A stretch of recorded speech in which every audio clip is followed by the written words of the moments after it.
भी है यह संसार, यहाँ कोई अपना नहीं है। जहाँ है संसार, यहाँ कोई अपना नहीं। अनेकों जन्म ले कितने यहाँ माता पिता देखे, पता भी नहीं है जिनका बहुत संगी सखा देखे। कीर्तन दान दे बढ़ के बहुत सुख भाग्य पा देके, अपनी प्रशंसा के बहुत कुछ गीत गा देके। यही कहना पड़ा हर बार, यहाँ कोई अपना नहीं। यही कहना पड़ा हर बार, यहाँ कोई अपना नहीं। यहाँ पर हर किसी को नेह नाता जोड़ते देखा, जहाँ मन की न हो पाई वही मुख मोड़ते देखा। उन्हीं को रूठते लड़ते प्रीत को तोड़ते देखा, जिसे पकड़ा उसे निष्ठुरता से छोड़ते देखा। तभी मैंने लगाई पुकार, यहाँ कोई अपना नहीं। तभी दृष्टि पसार, यहाँ कोई अपना नहीं। मैंने देखा है दृष्टि पसार, यहाँ कोई अपना नहीं है। मैंने देखा है दृष्टि पसार, यहाँ कोई अपना नहीं। प्रेमिका और प्रेमिक प्रेम का जो गान करते हैं, परस्पर दीखता ऐसा कि सर्वस्व दान करते हैं। किंतु सुख मानते जिसमें उसी का भान करते हैं, मानते जिसमें उसी का भान करते हैं। अनेकों दुख सह कर ही स्वार्थ का ध्यान करते हैं। बता देता है सीमित प्यार, यहाँ कोई अपना नहीं। बता देता है सीमित प्यार, यहाँ कोई अपना नहीं। यहाँ पर है कोई अपना तो केवल आत्मा अपना, वही है विश्व व्यापक प्रेम में परमात्मा अपना। प्रकाशक नाम रूपों का यही विमल आत्मा अपना, उसी में हम वही है सच्चिदानंद आत्मा अपना।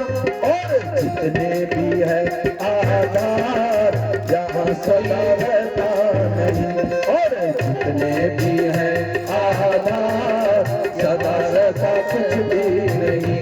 मैंने देखा है दृष्टि पसार, जहाँ कोई अपना नहीं है। मैंने देखा है दृष्टि पसार, यहाँ कोई अपना नहीं है।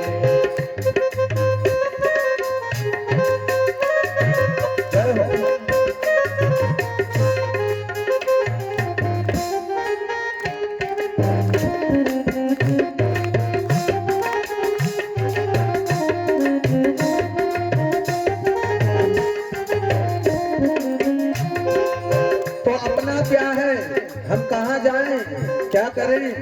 तो कहते हैं जहाँ सब दुख मिट जाते वही सच्चा ठिकाना है। वहाँ पर पहुँच करके इस जगत में फिर न आना है। जहाँ कुछ भी न अपनाना कर ही मुक्ति पाना है। अहंता स्वार्थ परता मोह ममता को मिटाना है। अधिक ज्ञानियों का है विचार, यहाँ कोई अपना नहीं है। अधिक ज्ञानियों का है विचार, यहाँ कोई अपना नहीं है। मैंने देखा है दृष्टि पसार, यहाँ कोई अपना नहीं है। जहाँ तक भी है यह संसार, यहाँ कोई अपना नहीं। मैंने देखा है दृष्टि पसार, यहाँ कोई अपना नहीं है। मैंने देखा है दृष्टि पसार, यहाँ कोई अपना नहीं। बोलो वत्सल भगवान की। भाई अपना है तो एकमात्र परमात्मा है, और उन्हीं से आत्मा का संबंध है। शरीर संसार के लिए और आत्मा परमात्मा के लिए। ये हम धोखे में जीते हैं। जैसे किशोर जी रहा है, उसके पिताजी भी नट गए कि हम जल को क्यों पिए, क्योंकि अभी और भी बच्चे हैं। अब उसकी नई नई शादी हुई थी। अब कहा जब नहीं माँ पिएगा और न पिताजी, तब उसकी बहुरानी की तरफ, उसकी पत्नी की तरफ देख करके गुरुजी ने कहा, तो बेटी इस जल को तुम ही पी लो। अब तो वो शक पका गई। वो कहने लगी महाराज आप कहते तो ठीक है, पर अभी हमने कुछ देखा सुना नहीं, अभी तो हमने ठीक से संसार भी नहीं देखा, जाना भी नहीं, अभी अभी तो इस संसार में आई हूँ और हम ही मर के चले जाएं, ये आपका कौन सा न्याय है महाराज? ये बुढ़े बुढ़े लोग यहाँ पर रह जाएं, ये लोगों ने तो बहाना बनाया, ये लोग नहीं मरे और हम ही मर के चले जाएं।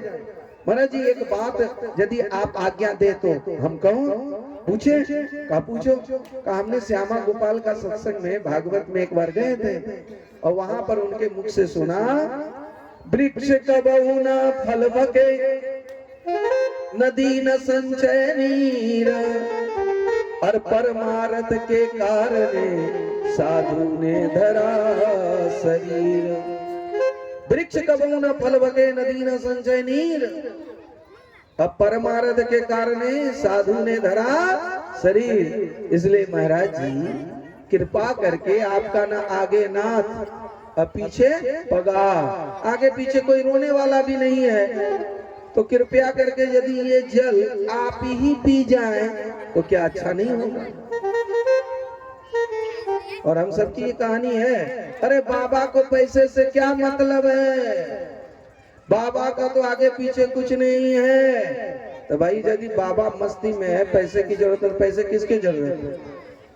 हम ये नहीं कहते कि यहाँ पैसा देना न देना, पर जब अपनी स्वार्थ की बारी आती है तो हम कहते कि आपको तो कुछ नहीं रोने वाला है, इसलिए आप ही पी लो। यदि अभी किसी को पता चल जाए कि मेरा एक केस उखाड़ने से किसी की बीमारी ठीक हो सकती है, ताबीज बनाने से, एक भी केस यहाँ रहेगा? नोच नाच के सब हमको टकला बना देगा। टकला तो ऐसे भी बनना ही है, पर एक भी नहीं छोड़ेगा कि बाबा को तकलीफ होगा कि कष्ट होगा। भाई दया भी करो तो बड़ा सोच समझ के करना चाहिए। कल हम लोग जड़ भरत जी की कथा सुने, हिरण में दया करते करते आसक्त हो गए तो अगला जन्म हिरण में ही मिला। इसलिए चिपके नहीं, अरे एक हाथ दे दिए तो फिर दूसरा हाथ जाने भी नहीं कि क्या दिए क्या नहीं दिए। और प्रेम तो वही छलकता है कि आपने कितना त्याग किया, किसके लिए। जितना आप त्याग करते हैं उसी से प्रेम की परिभाषा आती है, और जो जितना बीज बोता है वो रिटर्न्स में आता ही है। हमारे लिए नहीं करें कि आप हमको दो, उसे प्रेम समझ में आता है, आप कहीं भी दो। हमने तो यही सीखा कि प्रकृति में जो मिला उसे प्रकृति में लौटाना है, और यदि आप प्रकृति में नहीं लौटाएंगे तो फिर प्रकृति आपको रिटर्न्स में नहीं दे सकती है। यदि कहीं किसी को नहीं मिल रहा, इसका मतलब है प्रकृति में उसने बीज को नहीं बोया। एक बार त्याग करके तो देखिए भागवत जी, भगत जी, त्याग की महिमा है।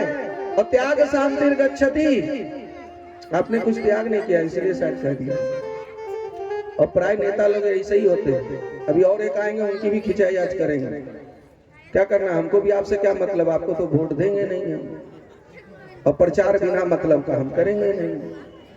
तो अभियो कम से कम 500 टकिया चढ़ा दीजिएगा, नहीं तो बादों में चर्चा करेंगे कि भगत जी ने 1 रुपया नहीं चढ़ाया, खाली झुट्टों का माला पहना है। अब मांगने में क्या सर, मांगू नहीं मर जाऊं अपने हित के काज, अब परमारथ के कारणे मुहे ना आवे लाज। चढ़ा दिए, दिखा नहीं, हमको लगा तो बोलना पड़ता, हम बोलते ताकि लोग और प्रेरित हो। किधर गया हो, सोचने बिना छोड़ेंगे नहीं, कथा कर रहे हैं तो कहाँ है 500 निकले नीचे। अच्छा अब दिखा, अब तो भला वही बोले 500 टकिया किधर, क्या ऐसे ही झूठों का रख दिए क्या।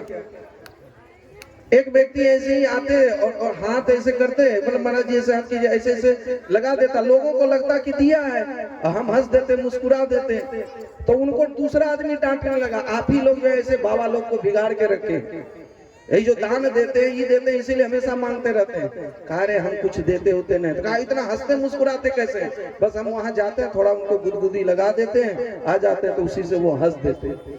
तो हमने वही सोचा कि आप गुदगुदी लगा के तो नहीं चलेंगे, नहीं तो ये नहीं बोलते तो 500 टका का कैसे प्रचार होता। जो भगवान करते हैं अच्छा ही करते हैं। बोलिए प्रेम से वृंदावन बिहारी लाल की।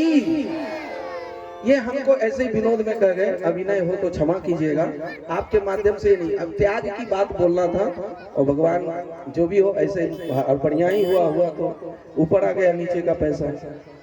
त्याग से हमारा प्रेम वो प्रलक्षित होता है। अब देखो यहाँ किशोर के लिए कोई त्याग करना चाह नहीं रहा था। अब उस युवती ने अपना युक्ति लगाया कि वृक्ष का फल अपने लिए नहीं रखता, संत तो अपने लिए नहीं जीते हैं, परमार्थ के लिए जीते हैं, तो क्यों ना इस जल को आप ही पी लें और आप ही मर जाएं और उसके बदले में हमारा पति जीवित हो जाए। तब संत ने कहा अच्छा बेटी, हम ही इस जल को पी जाए और उसके बदले में हम यहाँ आकर के लेट जाएं। कहा हाँ महाराज, आप ही पी जाए तो बड़ी कृपा होगी, आपका बड़ा ये होगा और भगवान भी आपको जरूर मोक्ष दे देंगे। अभी कहा ना कि पुनर्जन्म ना हो, भगत जी ने एक लाइन में ही बहुत बात कह दी। अब पुनर्जन्म नहीं होगा, बताओ कथा एक सुन लोगे तो क्या नहीं होगा? नहीं होगा, फिर से कथा करवाना तब होगा। और सुनते सुनते तब जाकर के बात कहीं बैठती है, एक ही बार में थोड़ी होना। पुनर्जन्म तब नहीं होगा जब हमारे अंदर कोई वासना नहीं रहेगी कि हम किसी से लें, चाहे भगत जी हो, चाहे मंडल जी हो, चाहे शाह जी हो, चाहे जायसवाल जी हो, कोई भी हो। जब तक वासना है तो पुनर्जन्म आना ही पड़ेगा, यदि लेना ही पड़ेगा। यदि रह गई है कुछ वासनाएं उसके लिए फिर आना ही होगा। वो आने वालों इतना समझ लो, इस जग से हम सबको जाना ही होगा। यदि रह गई है कुछ वासनाएं उसके लिए फिर आना ही होगा। तो कहा पी ले, पी लिया जल। अब जल पी लिया तो किशोर को कहा किशोर जगो, उठो और आंख खोल करके देख लो कि यहाँ कौन अपना है। वो जगह कहा कि अरे न तो माँ मरने को तैयार है, न पिताजी, और ये पत्नी भी नहीं। हे गुरुजी, हमने देख लिया कि यहाँ कोई नहीं ना है, तो घर जाइएगा तो पता चलेगा। तो यहाँ कोई अपना नहीं है, अब तो हम आप ही के साथ चलेंगे। महाराज जी ने कहा ऐसे ही हमारे साथ सब चलने लगा तो फिर घर संसार परिवार गृहस्थी, ये जो गृहस्थ धर्म है इसका पालन कौन करेगा? माताएं कहती हाँ ठीक के बात बोलो, चुप सब बबे जी बनी जाता है, तो भुट्टा के लगता है, परवल बेचल से हर साधन के जाता है, तो सब बबे बनते तो रानी यार बैठले बैठले खाते काम चलता है। बाबा लोग बैठे बैठे खाते हैं नहीं खाते, वो तो हमारे मुंह पे थोड़ी बोलोगे। और जब बढ़िया बढ़िया मिलता तो कई लोग नजर लगाता होगा। सबसे बड़ा ज्ञान है, ज्ञान दान है। ऐसे तो किसान अन्न उपजाते हैं और लोग वहीं तक अटक जाते हैं कि किसान अन्न न उपजाए तो संसार कैसे खाए, न खाए, और फिर संसार खाएगा नहीं तो ज्ञान कैसे देगा? अरे ज्ञान होगा तभी तो खेती करेगा, तभी तो किसान अन्न माने उपज करेगा। इसलिए अन्न दान से भी बड़ा है ज्ञान दान। ऐसे एक युवक मेला में खो गया था, रो रहा था, कोई चॉकलेट दे दे, कोई बिस्किट दे दे, कोई भगत जी के तरह 500 रुपया दे दे, इस तरह से सब जिसको दया आई दे दिया।